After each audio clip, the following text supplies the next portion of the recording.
If you judge after appearances, you will continue to be enslaved by the evidence of your senses. This is one of my favorite quotes from the book, Your Faith is Your Fortune by Neville Goddard. Today we are going to talk about how your core beliefs shape your experience here in this outer world. In the example of two amazing inspirational stories that show us that your awareness defines your experience here. But before we get into it, hello everyone, my name is Al. If you're new here, welcome to my channel. And if you're in need of coaching, I am taking a short break from coaching. So you have until the 30th of December to book coaching with me for January. And then my shop is going to be closed for probably the whole January. So if you're interested in that, go to my description box, all information you need is there. But right now, let's get into today's topic. First of all, I would like to clarify one thing. When I say you are responsible or you create your circumstances, I mean that you are responsible for your own personal experience in this world, in this 3D. There are world events or events that affect people in general. Those events are created by universal consciousness, so are some of where we all are in consciousness. However, these world circumstances such as war, conflict, racism, inflation, they do not have to affect you as an individual. Whenever I'm dealing with difficult circumstances, I always go back to these two stories because they motivate me, but they also have a lot to teach us.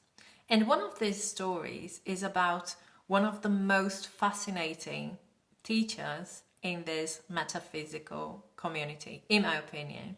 And he taught Neville, he taught Joseph Murphy, and many others. And his name is Abdullah. I'm so excited to talk about Abdullah.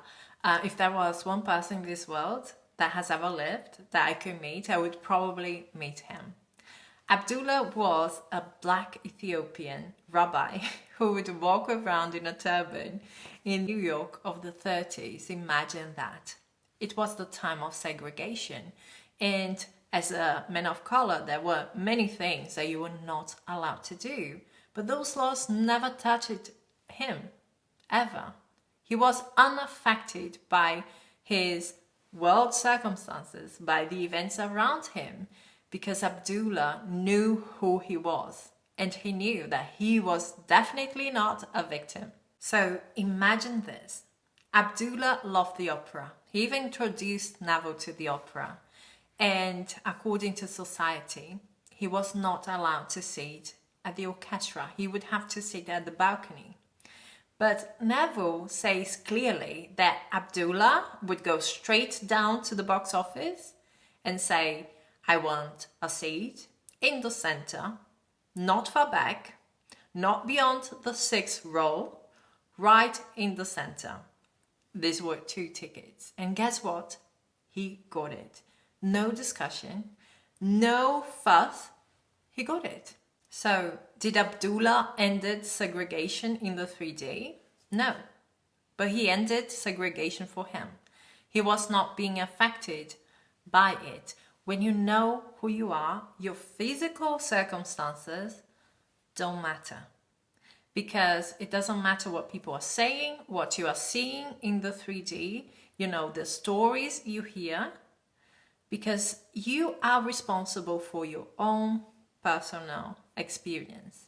And those experiences are coming from your inner state.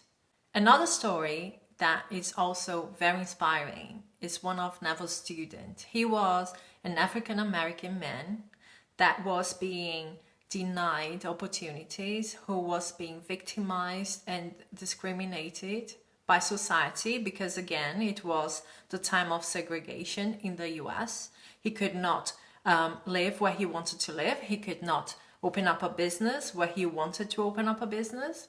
And in his mind, all of that, the cause of that was the color of his skin. And Neville told him, your skin is perfect. Don't worry about your skin. Don't think about having to change your skin. Everything is perfect as it is. What you have to change is your state of consciousness. And he told him the story of Abdullah. He told him everything and taught him that there was absolutely no cause outside of the arrangements of his mind. One day, that same man that once said that he was being victimized by society, that his scholar was the problem of everything that he was going through, that man met Neville again. And he told him, it had taken him almost 3 years to get rid of all of the patterns, the ideas that he had in mind about society and himself. But that at that moment, he had a big office in an affluent area and he net $250,000. Do you know how much that is nowadays? That would be about $4.5 million. That man was no victim. That man was in charge of his life. There is no power outside of ourselves. We see the signs of circumstances because we form all of these patterns, of these ideas, these stories in our mind. Beliefs that end up drawing onto ourselves the experiences that we don't want to go through. But we are not victims. We can change this and we can decide, because we are in charge of our self-concept. We are in charge of which state we want to inhabit. It's all us, okay? That's it from me, guys. Thank you so much for being here. If you like this video, please give me a like, subscribe to my channel, and we are going to talk soon. Bye, guys.